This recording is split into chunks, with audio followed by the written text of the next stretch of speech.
Physical Gold Fund presents the Gold Chronicles with Jim Rickards.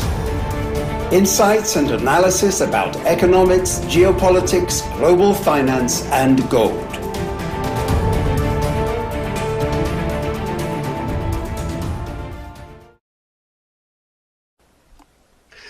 Hello, I'm John Ward on behalf of Physical Gold Fund. We're delighted to welcome you to the latest webinar with Jim Rickards in the series we're calling the Gold Chronicles. Jim Rickards is a New York Times best-selling author and the chief global strategist for West Shore Funds. He's the former general counsel of long-term capital management. He's a consultant to the U.S. intelligence community and to the Department of Defense. He's also an advisory board member of Physical Gold Fund. Hello, Jim, and welcome. Hi, John. It's great to be with you. Thank you. We also have with us Alex Stanzik, Managing Director of Physical Gold Fund. Hello, Alex. Hello, John. Likewise, great to be here. Alex will be looking out for questions that come from you, our listeners. So let me just say that your questions for Jim Rickards today are more than welcome. You can post them at any point during the interview. You'll see a box on your screen for typing in your question. And as time allows, we'll do our best to respond to you. Well, Jim, here we are, June 23rd, 2016, and back home, for me that is, not you, it's Brexit Day. As we speak, my fellow countrymen in the UK are deciding whether or not to leave the European Union. It's a cliffhanger. Opinion polls have been too close to call. Voting ends in, I believe, just under 4 hours, so as for now, we don't know how this will turn out. But Jim, you've recently returned from a trip to London to promote your book, The New Case for Gold, and I'm sure you heard a lot about Brexit from your contacts in the financial markets there. What can you tell us? What's your first-hand feel of the situation in England? Well, that's right, John. I just got back from London the other night, Monday night, and it was a fascinating visit, very interesting time to be there. Of course, I love London, period, so there's never a bad time to be in London, but this was an especially interesting time for the reason you mentioned. Look, this Brexit is a big deal. It's not quite, the Battle of Hastings or Agincourt, but I think, or D-Day, but I think in British history, this will stand out as a momentous day. Of course, for the, I'm sure most of our listeners are pretty well informed, but just to do a little bit of background, Brexit is short for British exit, and this is a referendum, so an up or down vote by the British people, whether they should remain in the European Union or leave. And so those are the two camps. Those are actually what the campaigns are called, remain or leave. I actually had the occasion to speak to someone who is he's an economist, but he's volunteered for one of the local polling stations to be a vote counter. I guess they were short of volunteers, and he filled me in a little bit. This is the only issue on the ballot, so it's not a cluttered ballot. There are no other elections going on, so it's very simple. You vote, leave or remain, basically. The question is worded in a straightforward way. They're paper ballots, so they'll take a while to count. So that's the lay of the land. Now, the polls close at 10 p.m. London time, so they stay open a little bit late by our standards, by U.S. standards. That'll be 5 p.m. New York time. But because they're paper ballots and because they have to be counted, and there are no exit polls by the government or the BBC or the networks, I'll come back to that in a second because there are some privately commissioned exit polls that could play a role, but we won't have access to those unless they're leaked. But there are no sort of media exit polls of the kind we're used to in the U.S. So they're just going to have to slog through it. We may, depending on how it goes, depending on which votes are counted first and the distribution, we may get results by about 10:30 tonight New York time. So let's call that 3:30, if I did the math right, 3:30 London time, 3:30 in the morning, that is. But if it's close, if it's really close, it could be as late as, say, breakfast time in London Friday morning, which would be maybe more kind of 1 o'clock in the morning here, somewhat after midnight. So it could be a long night. We'll see how it goes. Maybe faster than that. But as you know, in U.S. elections, they get the votes in, but they have these exit polls, and statistically they can compare them and make a projection long before the votes are counted. But that will not be the case here. They're going to have to count the votes, and if it's lopsided, as I say, we may know by 10, 11 o'clock tonight New York time, but if it's close, not until after midnight our time and really breakfast time in the UK. So why is this a big deal? Well, it's a big deal for a number of reasons. One, a lot of people expect, no one's ever left the EU. This has never happened before. Despite all the stress you heard about in Greece and Spain and Italy and the Euro sovereign debt crisis throughout 2010, 2011, 2012. We don't have to revisit all that drama around Greece, but the fact remains nobody left and things were worked out. Well, this would be the first time, so you have to revisit the issue. Well, if there's an exit, if there's a way out, as simple as a referendum, could others leave as well? So it would call into question the integrity of the entire EU. By the way, the Europeans are, I'm trying to think of that without being vulgar, I'll just say extremely angry at David Cameron, the British Prime Minister, for even doing this. I mean, this was a little bit of a stunt. 2 years ago, they had an election in the UK, and it wasn't clear that Cameron's parties, the Tory, the Conservative Party, they weren't in great shape. And so he said to the voters, look, if you elect me, I'll give you a referendum.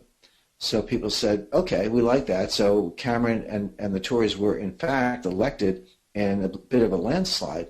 But then he was on the hook to deliver the goods.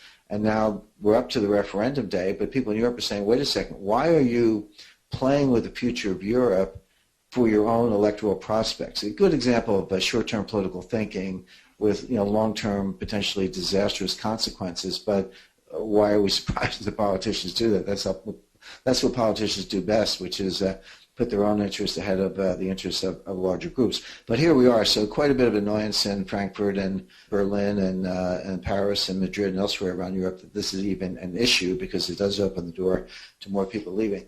Beyond that, there are a lot of knock-on effects. Let's see what happens. By the way, right now, this really is too close to call based on all the polls. I mean, you can pick your poll. There's certainly some polls that have shown remain ahead. Other polls have shown leave ahead. A lot of these polls, particularly the recent ones, are within 1 or 2 percentage points both ways, all within the statistical margin of error. So just, as an American, I think it's a little bit easier for me to detach my analysis from any, personal preference I might have. That's always difficult to do just psychologically. But being objective about it, I think the fair thing to say is this is too close to call. I don't know what's going to happen. David Cameron said he doesn't know what's going to happen. Nigel Farage, others on the Leave side have said the same thing. So it truly is too close to call.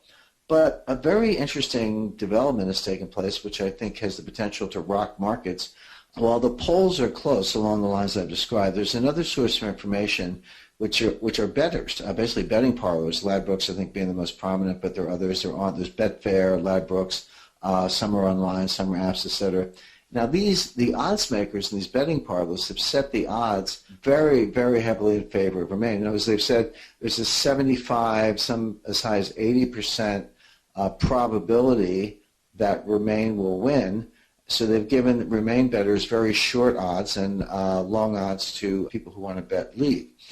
Now, there's another phenomenon called the wisdom of crowds. This is based on a book by James Suriecki 5 years back. Excellent book, by the way, good writer, did his homework. I read the book. I use it myself in my own writings. And it says that if you have a very large group of people, and even though they're not expert, even though they may not be that well informed, if you have enough of them and ask them to express a view on something and you average that view, that is very likely to be the most accurate estimate you can get of the outcome of some uncertainty.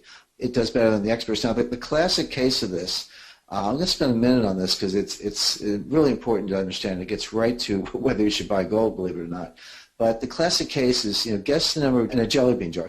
Misstated. Guess the number of jelly beans in a jelly bean jar. So they'll put a big jar of jelly beans on display, and they'll invite passersby to guess how many jelly beans are in the jar.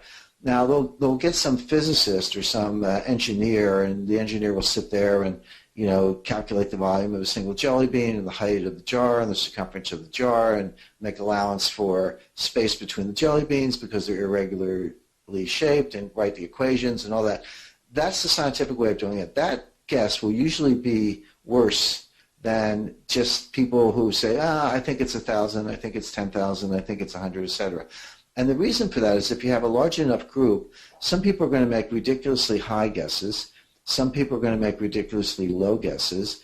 Most people are going to try their best without the benefit of the science of the engineer, etc. But when you aggregate them all and average them, you'll actually get a very accurate result. And this has been proven in many, many experiments, whereas the engineer will, in his lines of code and calculation will make some error that throws him off a little bit. So that's the basic theory of the wisdom of crowds, that large groups of everyday citizens guessing produce better results than experts expressing a single point of view. And that's good science, and that's true. Now here's what's happened, and this is a good example, John, of the old saying, I'm sure you've heard it, a little learning is a dangerous thing, which means if you're ignorant of something and you know you're ignorant, you can take precautions. You can say, hey, I just don't know what I'm doing here, so I'm going to be careful. If you're genuinely expert and you're confident in your expertise, you can use that accordingly. But there's nothing more dangerous than the person who thinks he's an expert and isn't really, and goes ahead with great confidence and makes a blunder. That's, by the way, that's a pretty good description of the Federal Reserve, but that's a very, very problematic situation. I think what has happened here, as best I can tell, is that people take this wisdom of crowds mean, this idea that somehow an average of a bunch of people acting together is better than any expert view, and they've applied it the wrong way. They've applied it to betting odds as opposed to the polls. The polls tell us it's too close to call, but they're looking at these 70-80% odds in Ladbrokes or Betfair and saying, well, see, it's clearly Remain, and the markets have now priced in Remain. Now let me just spend a minute on what's wrong with that, why you can't take the wisdom of crowds science, which is good science, and apply it to betting. Number one, you'd have to assume that the betting pool is the same as the voting pool, because in a vote, all votes are weighted equally. But in betting, I can come in and bet, $10,000 on Remain, and somebody else could come in and bet £5 on Leave, and they're going to give me, short odds. They're going to give the other guy long odds because they don't want to be wrong. Bookmakers are pretty smart. Bookies are pretty smart. They don't want to take a view. They just want to make a little big on the difference. So they have to balance out the odds. So that's why they're going to give me short odds in that situation. But that doesn't mean that it's an expression of 70% of the people voted Remain. It just means that I put down a lot more money than the other guy. Now think about that for a second. Who has big money to bet? Bankers, elites, maybe journalists, people in London, people who clearly favor Remain. Who's going to bet, a fiver or a tenner? It's going to be the pub owner, the everyday citizen, etc. Now, what's interesting when you look behind the numbers, there are far more bets on Leave than there are on Remain. As if all the bets are weighted equally, which they're not, but if they were, Leave would have 80%. But it's because the big money's on Remain that you have to shorten the odds. So in other words, the betting odds are a reflection of how betting works and how bookmakers set odds so as not to lose money. But it doesn't mean that there's a 70 or 80% probability that Remain wins. What it means, what they're really saying is there's a 70% probability that Remain gets 50.1% of the vote because it's a binary outcome. So those odds are not equal to an expected vote. They're equal to a weighted vote of a non-representative pool of bettors. And remember, bettors are not betting what the voters are doing. Bettors are betting what they think the voters are doing. So you've got all kinds of cognitive biases in there. And there's also a filter, which is, you need money to vote, to bet rather. You don't need money to vote, but you do need money to bet. So the betting pool is skewed in favor of people who have money to lose, whereas the everyday citizen or subject in the UK might not have that. So, and when you do these wisdom of crowds experiments, there are no barriers to entry. Anybody can go up and guess the number of jelly beans in the jelly bean jar, guess the weight of the cow at a county fair, and so forth. So, look, I spent 10 years developing prediction markets for the CIA, so this is something I know a lot about. They are enormously powerful, but they have weaknesses, and it's like a kid playing with dynamite. You have to understand how the dynamite works or you're going to blow yourself up. So I think that there's been a misinterpretation of what these betting odds really mean. Now, that doesn't mean Remain won't win. Like I say, it's too close to call. I don't know what's going to happen. It could be Remain, it could be Leave. What I do know is that the markets have taken this betting data, I think misinterpreted it or overinterpreted it, and they've priced for Remain. So right now, markets are priced for Remain. The gold has gone down. The sterling has rallied. British sterling has rallied. Stocks have rallied. There's a whole set of market consequences that have priced themselves in expectation of Remain winning, which in turn is based on the betting odds, which in my view is a over or misinterpretation of what those odds really mean. So everyone's leaning on one side of the ship. This is a fantastic trading opportunity for those who are interested because the thing is priced for Remain. So what does that mean? Well, if Remain wins, not much is going to happen because the markets have already discounted that result. The markets have said, we think Remain's going to win. So if Remain wins, it's like, okay, now what do we do? And there's always something going on in the markets. There's always some volatility, but gold is about where it would be if Remain wins. Sterling is about where it would be if Remain wins. So you're not going to get a lot of juice out of those trades if Remain wins. On the other hand, if Leave wins, that's an earthquake. You're going to see pound sterling drop 10% almost instantaneously. The biggest one-day drop of any major currency, I don't know, at least since the Washington Accord, 1971, when they devalued the dollar about 17%, but you can see that coming. Gold, I would expect, would super spike. I would expect gold to go up 10%, again, almost instantaneously.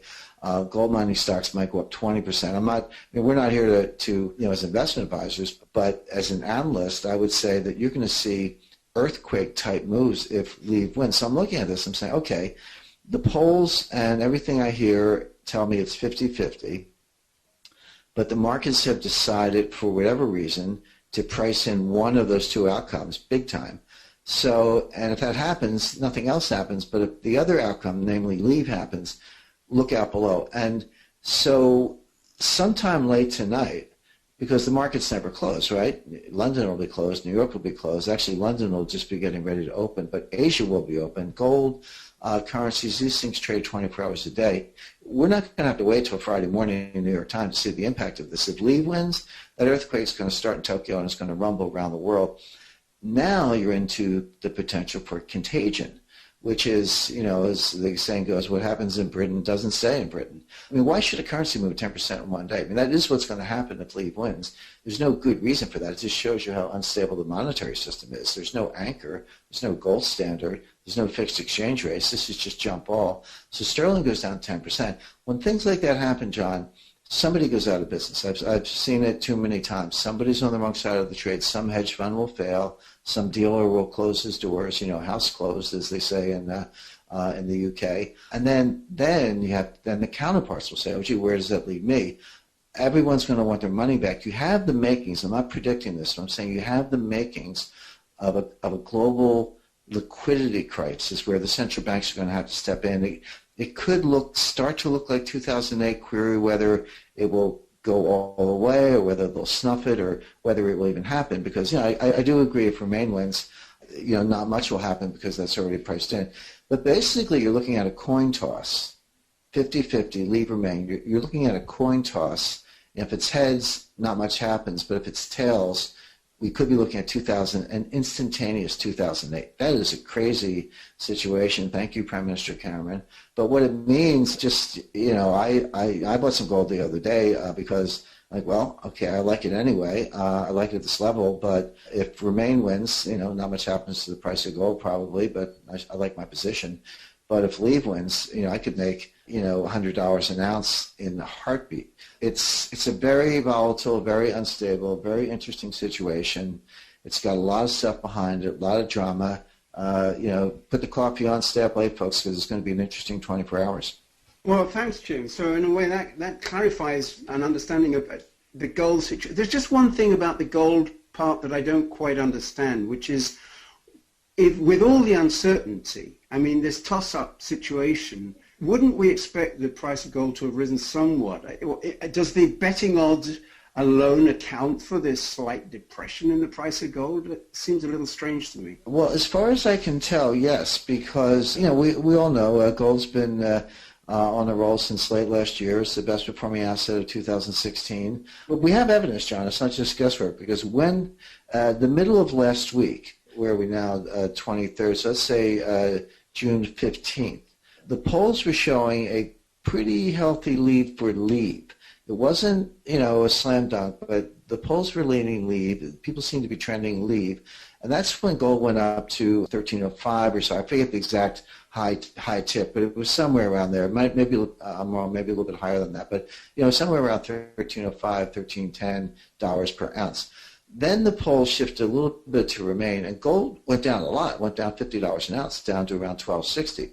So that tells us that gold is, in the short run anyway, this is not a long run analysis, but in the short run, gold is trading based on the market view of Leave and Remain. the only point I'm making is that the market view is based on the betting odds, which are not a reflection of the polling data and the real odds. The real odds should be 50-50 in an equally weighted contest, but because of the composition of the betting pool, wishful thinking, cognitive biases, the wealthy favoring Remain, the everyday UK subject favoring Leave, somebody's 10,000 pound bet versus somebody's, 10 pound bet, and how bookies, you got to understand all this stuff to know what these odds really mean. That has skewed the market. So gold right now is kind of priced for Remain. Look, anything can happen. We all understand that. But the more fundamental trend, and the reason I've got gold going up, is going back to the Shanghai Accord, which we talked about earlier, which is this weak dollar play. So the dollar price of gold, as I've said before, is just the inverse of the dollar. So if you expect a strong dollar, look for a lower dollar price of gold. If you expect a weak dollar, look for a higher dollar price of gold. I expect a weak dollar because the U.S. economy is not too far from recession.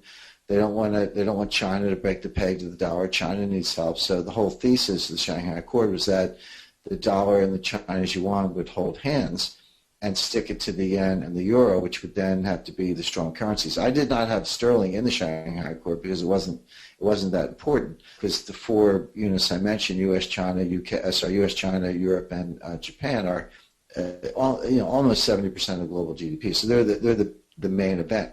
So that weaker dollar, higher dollar price for gold trend is, let's call that the meta trend, which is why I like gold and at these levels. But intervening in that was a short-term downdraft, which was clearly related to the odds of Brexit and people bidding up the price of gold because of the impact of Brexit, and then letting it get knocked down again as Remain seemed to prevail based on the betting odds from Betfair and Ladbrokes. So, okay, there we are. The higher price trend is still intact. My long-term target of $10,000 an ounce in a collapse of confidence in the international monetary system is still intact. So my intermediate and long-term higher trends are intact. I see a short-term downdraft because of Brexit. To me, it's a better entry point. And if, like I say, if Remain wins and tomorrow's a non-event, I haven't been hurt, I still like gold. But if Leave wins, boy, you could make a ton of money in one day. Great. Okay, thanks for that clarification. Well, let's just shift for a moment from the monetary aspect of this to economics. Apart from a few advocates of the Leave campaign, the academic economists as a community seem to have taken a pretty unanimous stance on the Brexit. They predict nothing but trouble from the UK leaving the European Union. Do you share their pessimism economically? First of all, you're right, John. Just to summarize, mainstream economists, the MIT, Oxford, Cambridge, Polytech crowd have described this. What will happen to the UK as a result of Leave is a cross between the Great London Fire of 1666 and probably the invasion by William the Conqueror. So yeah, it's just the worst thing that's happened in the history of the UK. My retort to that is, can someone please tell me the last time economists were right about anything? I'm sure our callers, if we could all kind of raise your hands at once, I would love to have someone raise his hand or her hand and tell me the last time an economist was right about anything. So I don't put much weight on what economists say because, as we've said before in prior podcasts, they're working with obsolete models. They don't understand the dynamics of risk, the dynamics of markets, the dynamics of economics, for that matter. It's why they've been wrong about the impact of QE1, QE2, QE3, Operation Twist, currency wars, negative interest rates. Economic forecasts, they've been wrong about everything by orders of magnitude for about 10 years. They missed the crisis in 2008. They missed the crisis in 1998. They missed everything. They get every forecast wrong and every policy prescription wrong. So why should we believe them about Brexit? So that's one answer. But another answer is there is a problem here, which is if you leave, sterling is really on its own. And I would see sterling going, well, I said it would go instantaneously down 10%. That's because the markets have, I think, mispriced the risk of leaving. But beyond that, or even if it remains and sterling stays where it is, I would expect it to go lower for other reasons. And this has to do with the UK's lack of gold. I think, as again our listeners know, UK sold over half their gold at 50-year low prices, about $200 an ounce, or 45-year low prices, about $200 an ounce, in a series of auctions between 1999 and 2001. So they don't have much gold. However, they are in the European Union, and they could probably join the euro on an emergency or expedited basis if they wanted to, if they needed to, if there was some collapse of confidence in sterling. And Europe has 10,000 tons of gold. So Europe is like a big fat lifeboat. So think of sterling as the Titanic about to hit an iceberg. If the UK needed to hop in a lifeboat, Europe's got a lifeboat with 10,000 tons of gold in it. But if you leave the European Union, you give up that option to go to the euro. I wrote an op-ed, actually it was published today in a publication called The Daily Reckoning, but it said there are two things that might make sense: leaving and buying gold, or remaining and joining the euro. They make sense in different ways. The one thing that doesn't make sense is remaining and staying on sterling, or leaving and not buying gold, because then your currency is just, of the two, leaving and not buying gold, leaves you the most vulnerable because you have no anchor, nothing to back up your monetary position. There are dangers in leaving, but not necessarily the dangers that the economists are talking about, but other dangers they're not talking about. There will be some immediate impacts. The bank CEOs have, but by the way, you mentioned earlier I was just in London, which I was. So you hear a lot of stories on the ground that you don't get on websites and podcasts and things like that, except for this podcast, because we tell it like it is. But what I heard was that bank CEOs and managers have issued memos to their staff saying, basically telling them they have to vote Remain. Their job depends on it. If Leave wins, there will be massive, massive layoffs. Now, so they more or less threaten their own employees to vote Remain. One guy said, again, I'll avoid vulgarity, but the heck with it, I'm voting Leave. In other words, he'd been threatened by memos from the boss, but was going to vote Leave anyway. Just as a quick aside, I did not meet anyone in London who was voting Remain. And I talked to taxi drivers, shopkeepers, media people, everyday citizens. They were all for Leave. Now, that's not scientific. That's not a poll. That's anecdotal. I understand that. But I was kind of struck by it. I was like, isn't there one person here for Remain? But the Remain crowd are, they are the elites. And a lot of these threats coming from CEOs, they're more about the interest of the bank than the interest of the employees. Let's see if the layoffs actually materialize. But they might. And people have announced contingency plans to relocate to, Dublin, Edinburgh, Paris, not so much Berlin. It's funny, nobody wants to go to Germany, but they might not mind going to Paris. But the point is, it's not clear how much of those are just threats to get people to vote Remain and how much that will actually play out. Remains to be seen. But look, it's a big deal either way. I'm not going to make light of it. The thing I'm most focused on is how the markets and what is basically a 50-50 bet have all leaned to one side. That sets up a very interesting dynamic if they're wrong. Can I just ask you one sort of broader question about this?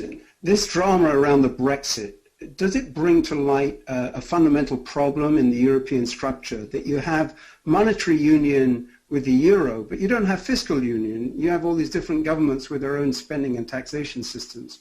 And is that issue has never been resolved. Is this bringing that issue more to the fore in your mind? It is in a different way, and it's a very good question, John. First of all, and I've said this repeatedly, but it doesn't seem to sink in, the European Union, as it exists today, is the result of 60 years of progress in this direction, starting with the original European Coal and Steel Community, the European Free Trade Area, the European Union, the EC, the European Community, finally the EU, the Maastricht Treaty, the European Central Bank. This is all incremental.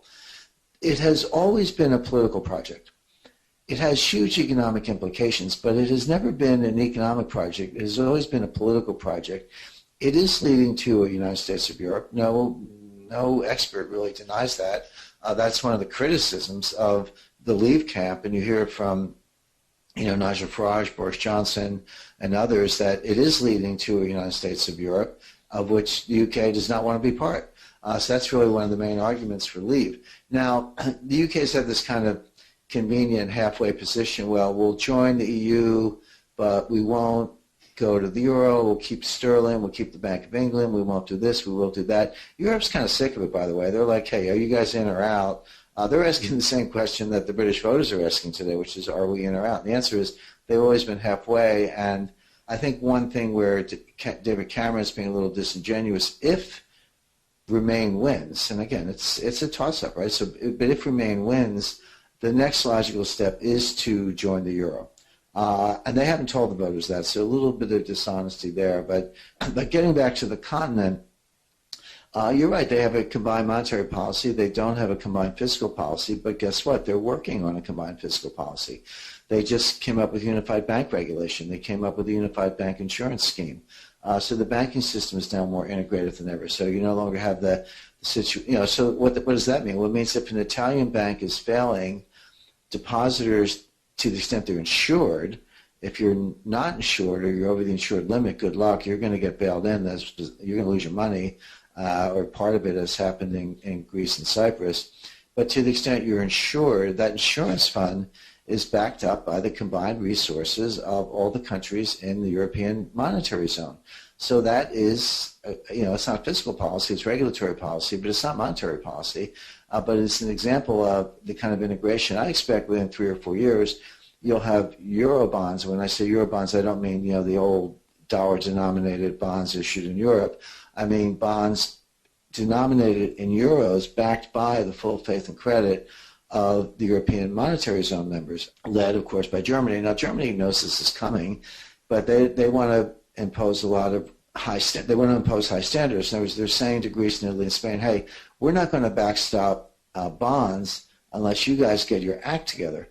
Show us balanced budgets, show us sustainable fiscal path, show us, deficits below 3%, debt to GDP ratios below 60%, or if they're above that, trending in that direction. So show us all of that, lock it in, and then we'll step up and have Eurobonds backed by the full faith and credit of the European monetary zone. So at that point, you basically, if everyone's playing by the same rules, you might as well have a central European Ministry of Finance. Because if you're all subject to the same budget constraints and debt to GDP ratio constraints, then why not have a unified finance ministry? So you can see it coming. So that's definitely where Europe is going. The UK is going to have to come along too, unless they hop off the bus today. So it's a big deal, but it does raise all those issues, and it's exactly why the they're not saying this publicly, they can't, but the Europeans are livid with Cameron for putting all this in play, because he's really, as the saying from that old movie goes, Cameron has tampered with the primal forces. This thing may spin out of control. And we're talking of primal forces. One last question. You've touched on this already, but can you just expand briefly on what the implications might be for the currency wars with either Remain or Leave? I guess what I'm asking myself now, because I try to update my analysis, is whether currency wars are going nuclear. The currency wars are not going away, and I say that because, well, for two reasons. Number one, it's the only thing that kind of works in the short run for a given country. It definitely does not work in the long run. Currency wars don't do anything for global growth, and cheapening your currency is not a sustainable policy option. However, in the short run, cheapening your currency can give you a little lift in exports. It can import a little bit of inflation. It can help nudge you towards your inflation targets in the very short run. In the long run, you don't get sustainable higher exports. You don't get more jobs for a couple of reasons. One, because you import too much inflation, and inflation overwhelms the real benefits of the other things. But more to the point, other countries retaliate. They're like, hey, we're watching. Japan's a classic example. The yen has been getting a lot stronger. It's gone from 125 to the dollar to about 104 to the dollar. So basically a more than 20% increase relative to the dollar just in a little over a year, and a lot of that just in the past month or so.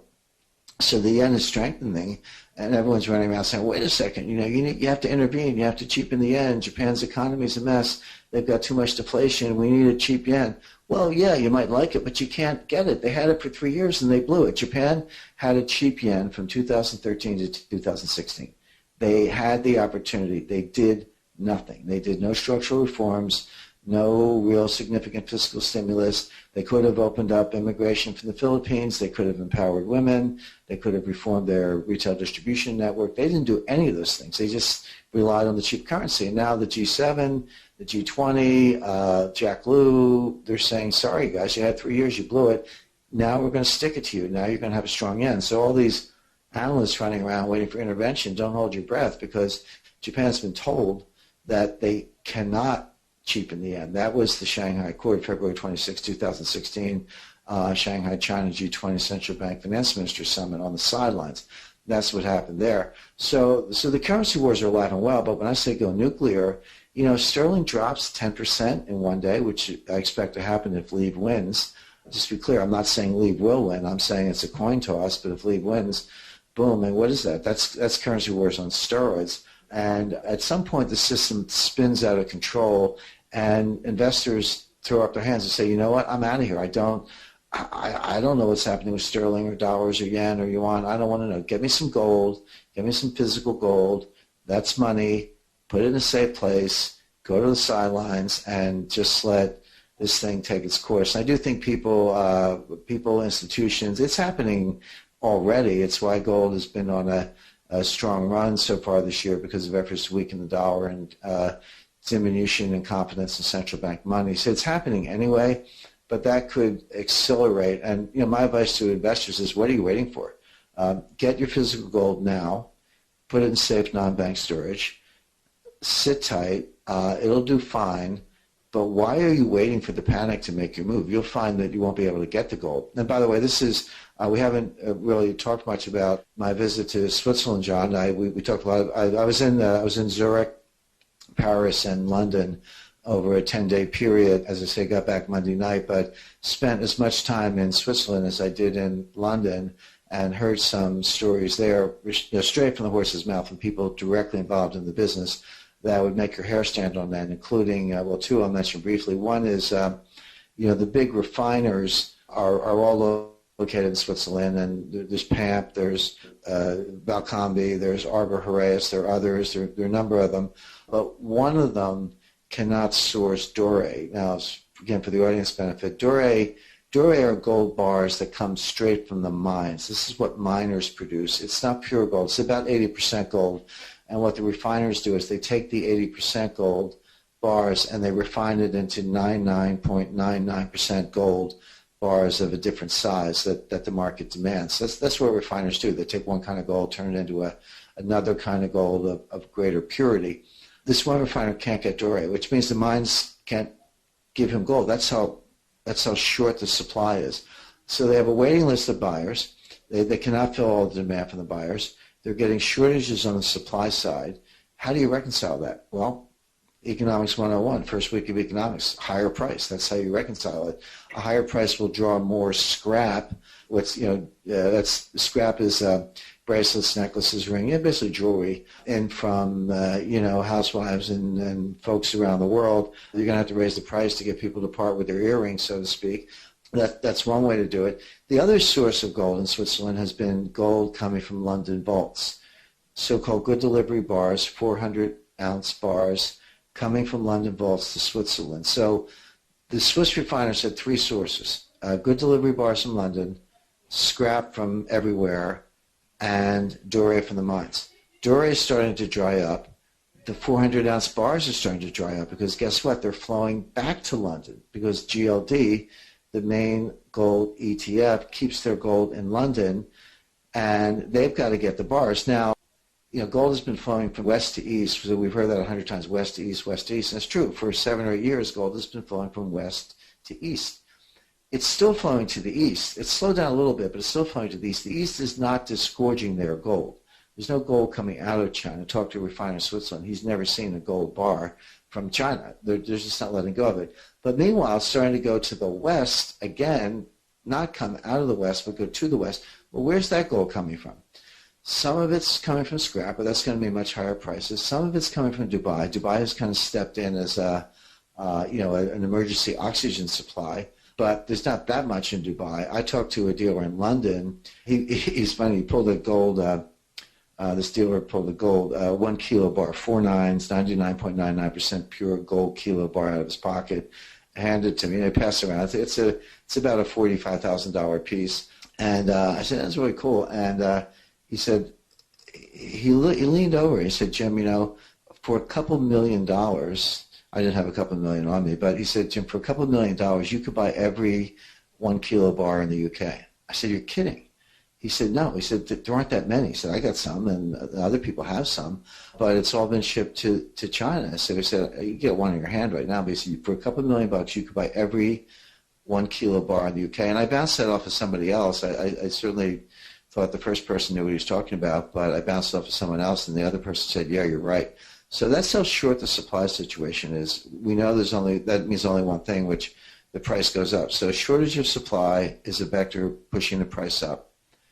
A weak dollar policy is a vector that will push the price up. And if Leave wins, then, forget it. It's just going to go to the moon instantaneously. So it's very interesting times in gold world.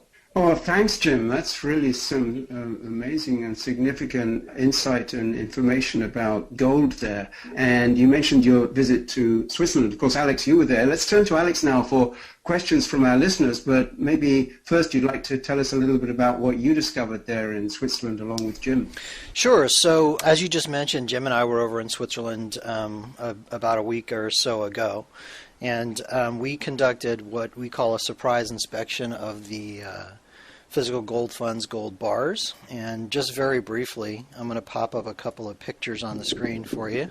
So this one that we're looking at here, obviously, this is inside one of Switzerland's most secure private vaulting facilities. And you can see us holding 400-ounce, roughly 400-ounce good delivery gold bars. And this was part of what we did while we were there, and there's kind of a close-up for you so you can see what those look like. And so, not going to talk too much more about that, but essentially, as I mentioned, we were just there to do a quick little surprise audit. Everything was there as expected. Everything checked out properly. All the bar numbers were appropriate. We pulled a couple of bars for weighing, etc., and everything was just fine. I did want to say that this conversation so far, going back to the whole Brexit conversation, has been really fascinating. There's obviously been a ton of commentary on this particular subject from a variety of different sources, but I think our listeners today have been treated to a really in-depth kind of view and analysis of what's going on, and I think our listeners definitely appreciate it. In fact, speaking to that, we currently have record numbers of people on the webinar today, and I know that we have people that dial in essentially from all over the world. Many of our listeners traditionally are managers of money, professional money managers, etc. What I was thinking is that this, the number of people on the webinar today, if this is any kind of an indication of how closely the world is paying attention to what's going on with this Brexit situation, how does that feed into this idea that there could be a big contagion on that? Jim, do you have any thoughts on that? Contagion is an interesting thing. It's you don't know where it's coming from. It's the mathematics are the same as the spread of a disease. That's why they call it contagion. It's not just a metaphor. It actually proceeds in the same kind of exponential way, and that's the problem with contagion. You can say that someone's going to get infected, but you don't know who, you don't know where. And so the problem I see is that this will start in the UK if Leave wins. It will hit, the two immediate impacts will be gold and sterling. But then you have to say, well, what are the knock-on effects? Well, the biggest supporters of Remain are the Scots. People in Scotland are clearly in favor of Remain. If the UK leaves the EU, then I would expect Scotland to leave the UK. I mean, they had a referendum. They had their own referendum on that. I think it was a year ago. They narrowly voted to remain in the UK, but that was based on the fact that the UK was in the EU. So take the UK out of the EU, Scotland will probably have another referendum, at which point they would leave the UK and probably join the euro, because what are they going to do, have a Scottish pound? And they have no gold. I doubt the England's going to give Scotland any gold. So you could have all this musical chairs where UK leaves the EU, Scotland leaves the UK, Scotland joins the euro, who's got the gold, and then beyond that, even more short term, there's just momentum. People the whole system is set up like a row of dominoes. So guys have, hedge fund managers, Sterling's at, I don't know where it is right the second, but maybe 141, 142, somewhere in there. So all of a sudden it gaps down to 130, right? That's a monster move. That's a 10% move. But people have stop losses at, 135. Well, you get blow right through your stop then. So I got to sell because I set my stop at 135. I'm out. Well, that's more selling. That selling didn't exist when it started to go down from 142, but it's triggered conditionally on the market hitting 135, and then that adds to the selling. That feeds on itself. So if I'm wrong about the 10%, it just means it could be even more. And then you get margin calls because you have leveraged players, right? So when I have a margin call, I can't sell the thing that I'm getting the margin call on because obviously that's falling into the Grand Canyon. That's the one thing I want to sell the most. I can't sell it because it kind of goes no bid, or at least it's going too far. So I got to sell something else. I'll sell the most liquid thing I have to get cash to meet the margin call on the thing that's falling into the Grand Canyon. That could be anything. It could be Japanese stocks if I think that's a liquid market. It could be U.S. Treasuries if that's a liquid market. So all of a sudden the selling pressure shows up in completely unrelated markets because people are trying to get cash to meet margin calls on things that are sinking like a stone. And then you don't know where it's going to end. Then people panic. They all want their money back. That's how liquidity crises work. That's how we don't have time to do the mathematics of it, but believe me, when we actually do look at the math, it's scary stuff and the recursive functions. But that's how contagion spreads. That's how panics start. That's how they get out of control. That's how they pop up in unexpected places. One of the reasons, by the way, in addition to gold, I've always recommended 30% cash because the person with 30% cash can do two things. Number one, you won't lose on the cash. That's the one thing you won't lose on. And two, you can go shopping in the ruins. So just a quick kind of comment before we jump into these questions here. We were talking a little bit about the gold flows east to west and now reversing kind of into London. I believe the average right now since February has been 60 tons a month have been flowing into London. And kind of like a segue data point is that if GLD inventory is a leading indicator, and by GLD inventory, for those who are not familiar, GLD is a gold ETF trading on the U.S. exchanges. And there are bullion banks, basically, that trade gold to the trust, and in exchange they get shares to sell in the market. So there's a lot of commentary around the idea that if people are putting money into GLD, then that means it's topping. But when you watch the inventory, I'm talking about the actual gold that they've got, if it is a leading indicator, this is a really interesting thing, is that since the 16th, they've added 13.37 tons, which is 429,000 plus some change troy ounces, and the equivalent value of $543.7 million. So in other words, to me, that means the bullion banks think leave. Jumping into questions. The first one here is coming from Alex P. It's kind of a statement that he wants you to comment on, is that only Parliament can officially vote to drop out of the European Union, and 80 to 90% of the members of Parliament are for staying in, and even a huge majority of the Conservatives. So does this mean that people's vote is utterly useless or meaningless? No, first of all, Alex is correct that just voting leave or remain, if it's remain, then that's status quo, so nothing else happens. Let's say the vote comes out leave. He's right. It doesn't mean that you're out of the EU the next day. That can only be an act of Parliament. Parliament is heavily weighted in favor of remain. I read a very good article on this. It said you would expect politicians, being politicians, to drag their feet. They set up a commission to study, well, okay, we're going to leave. How do we leave? Let's have a 2-year commission on that. They're going to have to negotiate terms of withdrawal from the EU. And then maybe everyone will forget about it, and maybe a new government will come in, and they'll say, well, it wasn't our referendum, it was Cameron's referendum, So, yeah, there's this possibility of dragging it out for years and maybe not doing it at all, which would negate the vote. But, at some point, people just they pick up pitchforks and torches, and they burn the place down. I mean, how often, how egregiously can you ignore popular opinion and in favor of elite opinion before there's a reaction? The referendum itself is a reaction. To ignore the results of the referendum would be even worse. So the one thing I would add is that, okay, so maybe there's this long drawn-out scenario where you're still in the EU technically, but I would add to that markets don't care. Markets are going to reprice as if you had left the EU tomorrow, even if you're not. And it was even if it is a 1 or 2 year process. Markets don't wait around. Markets reprice immediately. Markets will, if leave wins the vote, markets will instantaneously reprice for leave and then say, okay, wait and see. You know, if it's 2 years, maybe I'll reprice to remain over the next 2 years if I can see that politicians are dragging their feet. But they're not going to wait for that. So yes, Alex is right that there is a process to follow. The will of the people may not be honored in the fullness of time, but the markets don't care. The markets will, if leave wins, markets will instantaneously reprice for leave. Okay, very good. So another question in regards to leaving. This is coming from Anthony K. He starts out with a quick comment that says, thank you, Alex and Physical Gold Fund, for the greatest podcast series. And you're welcome. Thank you for the kind words. His question or statement is, if the leave camp ends up victorious, do you see a trend of Eurosceptic parties across Europe gaining popularity? He uses the term Eurosceptic. Yeah, the Eurosceptics.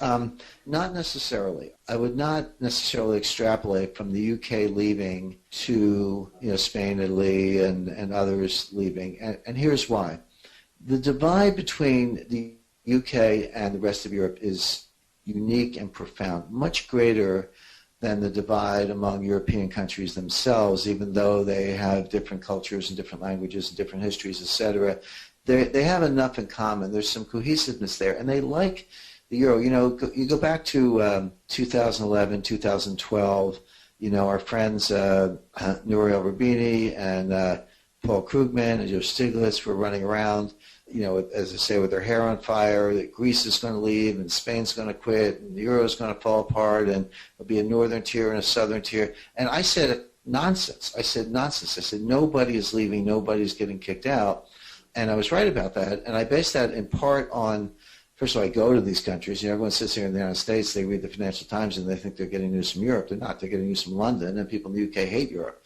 So you need to go to Greece, go to Germany, go to Italy. Of course, I've been to all those places and talked to people on the ground. But the one thing that struck me is that they polled the people in Greece, and they said, do you want to basically reject the Germans? Yeah, we hate Germany. Heck with the Germans. We're not doing that.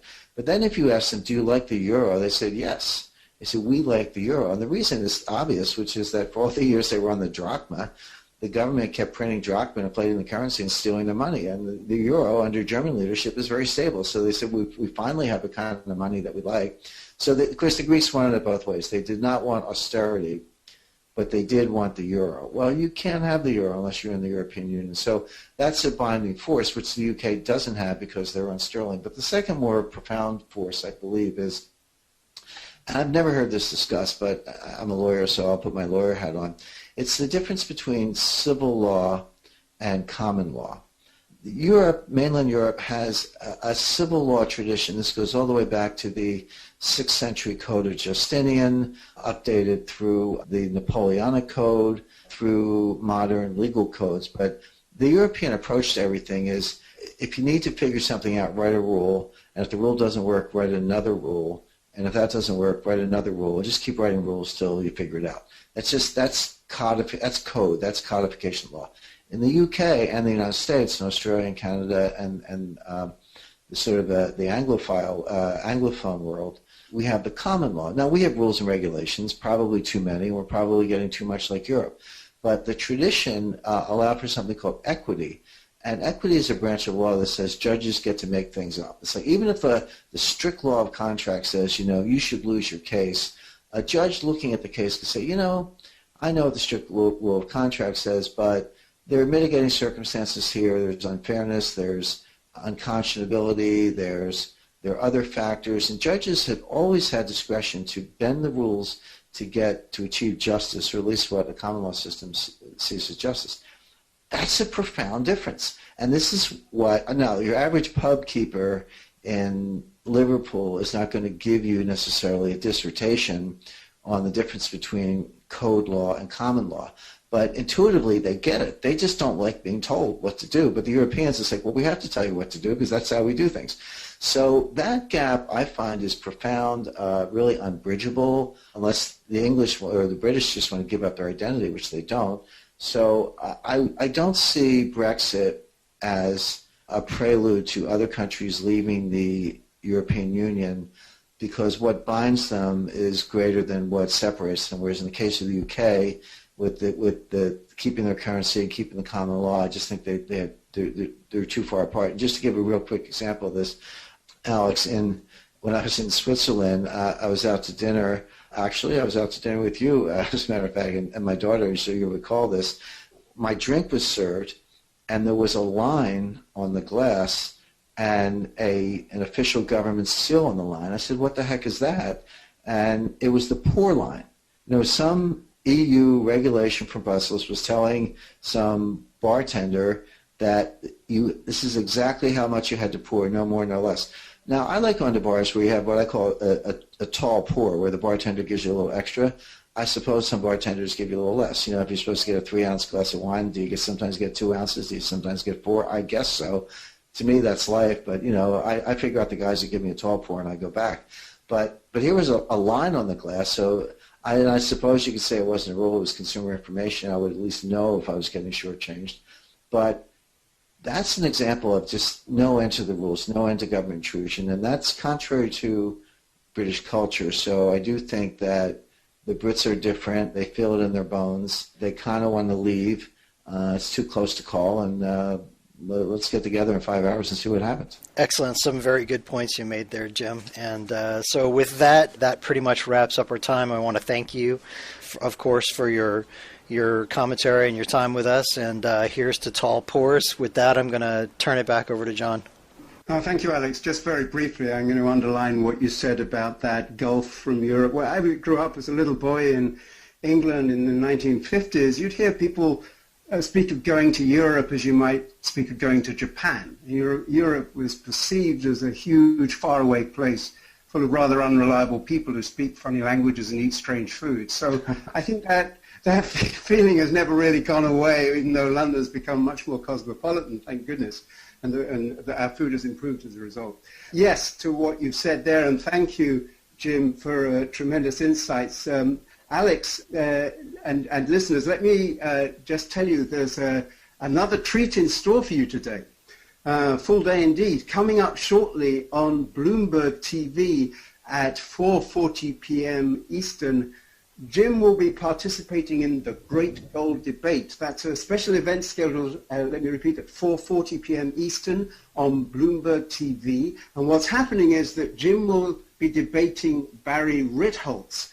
Barry is a financial writer with a large international following and a notoriously negative view of gold. So you can expect some intellectual fireworks on that show. Just Google the Great Gold Debate on Bloomberg and you'll find your way there. It's an encounter you surely won't want to miss. So meanwhile, a special thanks to you, Jim, on what I know has been and continues to be a very busy day for you. It's always a pleasure and an education having you with us, and good luck in the upcoming debate on Bloomberg. Thank you, John. And most of all, thank you to our listeners for spending time with us today. Let me encourage you to follow Jim on Twitter. His handle is @JamesG.Rickards. So goodbye for now, and we look forward to joining you again soon. You have been listening to The Gold Chronicles with Jim Rickards, presented by Physical Gold Fund. Recordings can be found at physicalgoldfund.com/podcasts. You can register there for news of upcoming interviews with Jim Rickards and other world-class thinkers.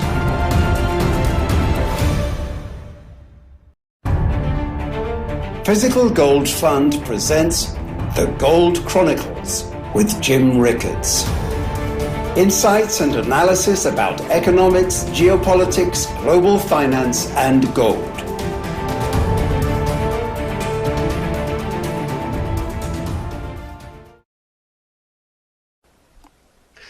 Hello, I'm John Ward on behalf of Physical Gold Fund. We're delighted to welcome you to the latest webinar with Jim Rickards in the series we're calling The Gold Chronicles. Jim Rickards is a New York Times best-selling author and the chief global strategist for Westshore Funds. He's the former general counsel of long-term capital management. He's a consultant to the U.S. intelligence community and to the Department of Defense. He's also an advisory board member of Physical Gold Fund. Hello, Jim, and welcome. Hi, John. It's great to be with you. Thank you. We also have with us Alex Stanzik, Managing Director of Physical Gold Fund. Hello, Alex. Hello, John. Likewise, great to be here. Alex will be looking out for questions that come from you, our listeners. So let me just say that your questions for Jim Rickards today are more than welcome. You can post them at any point during the interview. You'll see a box on your screen for typing in your question. And as time allows, we'll do our best to respond to you. Well, Jim, here we are, June 23rd, 2016, and back home, for me that is, not you, it's Brexit Day. As we speak, my fellow countrymen in the UK are deciding whether or not to leave the European Union. It's a cliffhanger. Opinion polls have been too close to call.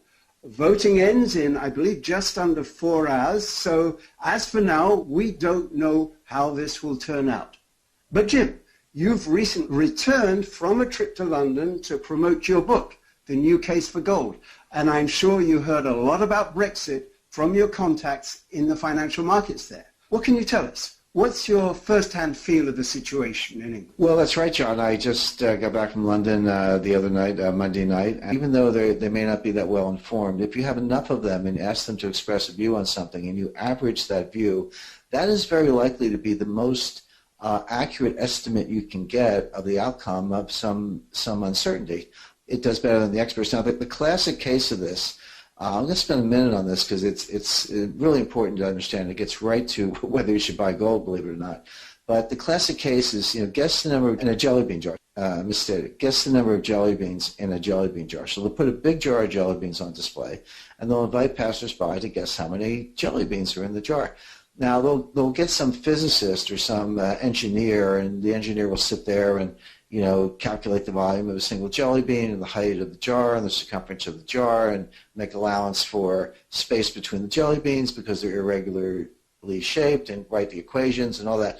That's the scientific way of doing it. That guess will usually be worse than just people who say, I think it's 1,000, I think it's 10,000, I think it's 100, etc.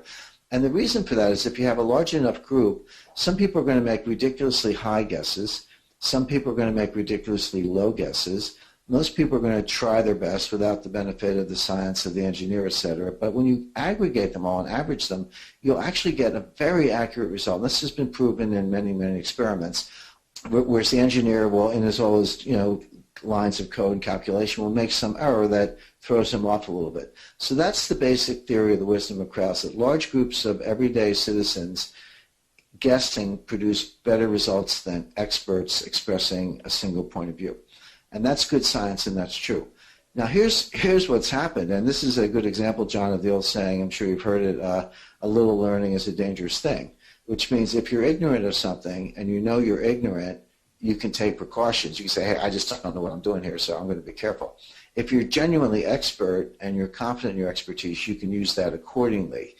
But there's nothing more dangerous than the person who did Friday morning, which would be maybe more kind of 1 o'clock in the morning here, somewhat after midnight. So it could be a long night. We'll see how it goes. Maybe faster than that. But as you know, in U.S. elections, they get the votes in, but they have these exit polls, and statistically they can compare them and make a projection long before the votes are counted. But that will not be the case here. They're going to have to count the votes, and if it's lopsided, as I say, we may know by 10, 11 o'clock tonight New York time, but if it's close, not until after midnight our time and really breakfast time in the UK.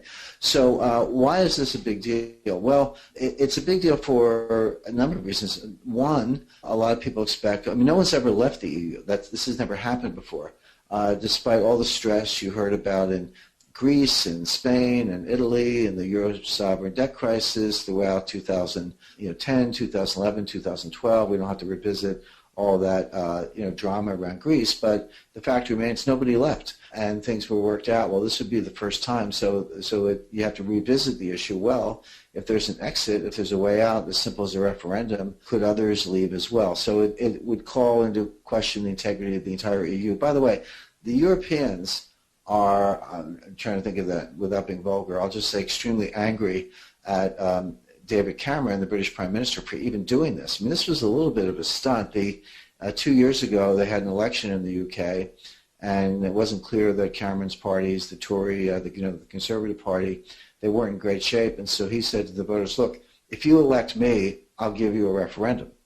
So people said, okay, we like that. So Cameron and the Tories were in fact elected in a bit of a landslide, but then he was on the hook to deliver the goods, and now we're up to the referendum day, but people in Europe are saying, wait a second, why are you playing with the future of Europe for your own electoral prospects? A good example of short-term political thinking with long-term, potentially disastrous consequences, but why are we surprised that the politicians do that? That's up. And it was a fascinating visit, very interesting time to be there. Of course, I love London, period, so there's never a bad time to be in London, but this was an especially interesting time for the reason you mentioned. Look, this Brexit is a big deal. It's not quite, the Battle of Hastings or Agincourt, but I think, or D-Day, but I think in British history, this will stand out as a momentous day. Of course, for the, I'm sure most of our listeners are pretty well informed, but just to do a little bit of background, Brexit is short for British exit, and this is a referendum, so an up or down vote by the British people, whether they should remain in the European Union